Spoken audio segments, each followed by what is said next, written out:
কারিকুলামের ডেভেলপমেন্টের কাজ করছি, এক্সট্রা কারিকুলার অ্যাক্টিভিটিজের উপর প্রায়োরিটাইজ করছি, স্পোর্টস এবং কালচারকে আমাদের শিক্ষা ব্যবস্থার অনন্য সংযোজন করছি। যদি আমরা সবাই একযোগে কাজ করি তাহলে ইনশাল্লাহ অবশ্যই আগামীর বাংলাদেশকে আমরা সেভাবে গড়ে তুলতে যাব। $48 মিলিয়ন একটা গ্র্যান্ট কনফার্ম হয়েছে, যেখানে আমাদের ইন্টারন্যাশনাল স্টেক হোল্ডাররা সবাই এক হয়ে পড়েছেন।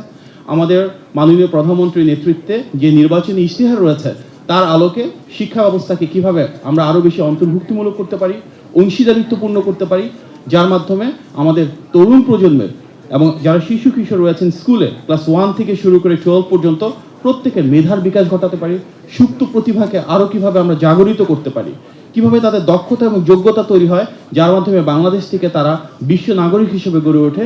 এবং তার জন্য আমরা কারিকুলামের ডেভেলপমেন্টের কাজ করছি, এক্সট্রা কারিকুলার অ্যাক্টিভিটিজের উপর প্রায়োরিটাইজ করছি, স্পোর্টস এবং কালচারকে আমাদের শিক্ষা ব্যবস্থার অনন্য সংযোজন করছি।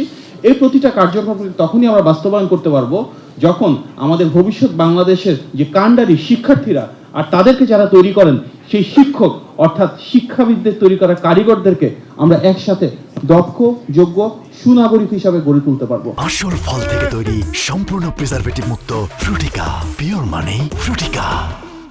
এই জন্য আমরা বিশ্বাস করি মাননীয় শিক্ষামন্ত্রী রয়েছেন, মাননীয় শিক্ষা প্রতিমন্ত্রী রয়েছেন, আমাদের ডেভেলপমেন্ট পার্টনারদের সব ইম্পর্টেন্ট স্টেক হোল্ডার্স আজকে রয়েছেন, আমাদের 2 মন্ত্রণালয়ে গুরুত্বপূর্ণ কর্মকর্তাবৃন্দ রয়েছে, 3 জন সচিব সাহেব রয়েছেন।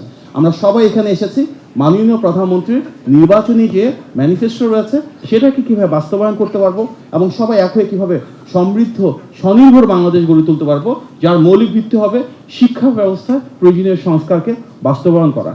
এবং আমরা বিশ্বাস করি যদি আমরা সবাই একযোগে কাজ করি তাহলে ইনশাল্লাহ অবশ্যই আগামীর বাংলাদেশকে আমরা সেভাবে গড়ে তুলতে যাব যেভাবে মাননীয় প্রধানমন্ত্রী সবসময় চেয়েছেন, যার মৌলিক ভিত্তি হবে শিক্ষা ব্যবস্থা প্রয়োজনীয় সংস্কার, একটা আধুনিক যুগোপযোগী শিক্ষা ব্যবস্থা যেখানে আমাদের শিক্ষার্থীদেরকে আমরা দেশপ্রেমিক, সুনাগরিক, যোগ্য এবং দক্ষ হিসেবে গড়ে তুলতে পারবো এবং যেখানে তাদেরকে ধাবিত করবে, তাদেরকে তৈরি করবে আগামীর সুশিক্ষিত এবং মেধাবী শিক্ষকেরা।